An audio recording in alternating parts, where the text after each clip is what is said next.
Hello friends, എല്ലാവർക്കും എൻ്റെ പുതിയൊരു വീഡിയോയിലേക്ക് സ്വാഗതം. ഇന്ന് നല്ല ടേസ്റ്റി ആയിട്ടുള്ള നേന്ത്രക്കായ തോരൻ ഉണ്ടാക്കുന്നത് എങ്ങനെയാണെന്ന് നോക്കാം. ഞാനിതിനു വേണ്ടി 2 നേന്ത്രക്കായ അതിൻ്റെ പുറത്തെ പച്ച തൊലിയൊന്ന് ചെത്തിക്കളഞ്ഞതിന് ശേഷം കനം കുറച്ച് കട്ട് ചെയ്ത് വെള്ളത്തിലേക്ക് ഇട്ട് വെച്ചിട്ടുള്ളതാണിത്. അപ്പോൾ ഇതിൻ്റെ കളറൊന്നും മാറാതിരിക്കാൻ വേണ്ടിയാണ് വെള്ളത്തിലേക്ക് ഇട്ട് വെച്ചത്. ഇനിത് 2-3 തവണ നല്ലപോലെ ഒന്ന് കഴുകിയെടുക്കാം. അപ്പോൾ കായ ഞാനിവിടെ നല്ലപോലെ കഴുകി എടുത്തിട്ടുണ്ട്.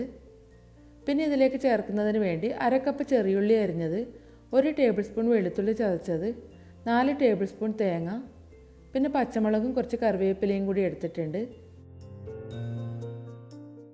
ഇനി ഇത് ഉണ്ടാക്കുന്നത് എങ്ങനെയാണെന്ന് നോക്കാം. ഒരു ചീനച്ചട്ടി അടുപ്പത്ത് വെച്ച് ചൂടാവുമ്പോൾ അതിലേക്ക് 3 ടേബിൾ സ്പൂൺ വെളിച്ചെണ്ണ ഒഴിച്ചു കൊടുക്കാം.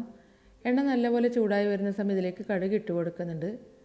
കടുക് പൊട്ടിയതിന് ശേഷം അരിഞ്ഞു വെച്ചിട്ടുള്ള ചെറിയുള്ളിയും വെളുത്തുള്ളിയും കൂടി ചേർത്ത് നല്ലപോലെ ഒന്ന് വഴറ്റിയെടുക്കാം.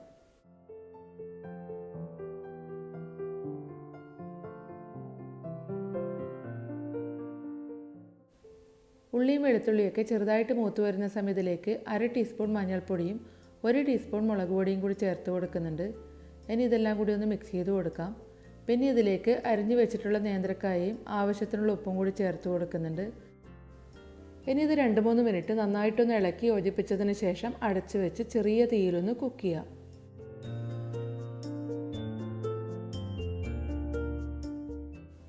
പിന്നെ ഞാൻ ഇതിലേക്ക് വെള്ളമൊന്നും ഒഴിക്കാതെയാണ് വേവിച്ചെടുക്കുന്നത്.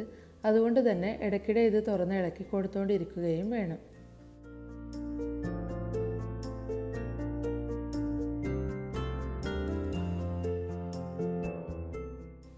ഇതിപ്പോൾ ഒരു 15 മിനിറ്റ് ആയിട്ടുണ്ട്. നേന്ത്രക്കായൊക്കെ നല്ലപോലെ വെന്ത് വന്നിട്ടുണ്ട്. ഈ സമയം ഇതിലേക്ക് പച്ചമുളക് അരിഞ്ഞതും പിന്നെ കറിവേപ്പിലയും ചിരവിയ തേങ്ങയും കൂടി ചേർത്ത് കൊടുക്കുന്നുണ്ട്. ഇനി ഇതെല്ലാം കൂടി നന്നായിട്ടൊന്ന് യോജിപ്പിച്ച് കൊടുക്കാം. പിന്നെ ഈ തേങ്ങയുടെ ആ ഒരു പച്ചമണമൊക്കെ മാറി വരുന്നത് വരെ ഇതൊന്ന് കുക്ക് ചെയ്യാം.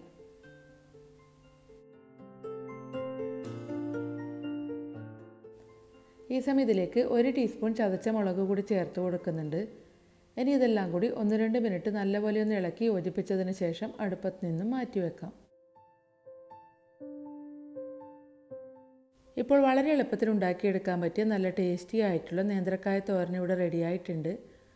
അപ്പോൾ നിങ്ങൾക്ക് എല്ലാവർക്കും എൻ്റെ ഇന്നത്തെ വീഡിയോ ഇഷ്ടമായെന്ന് വിചാരിക്കുന്നു. എല്ലാവരും ഇത് വീട്ടിൽ ഉണ്ടാക്കി നോക്കണം.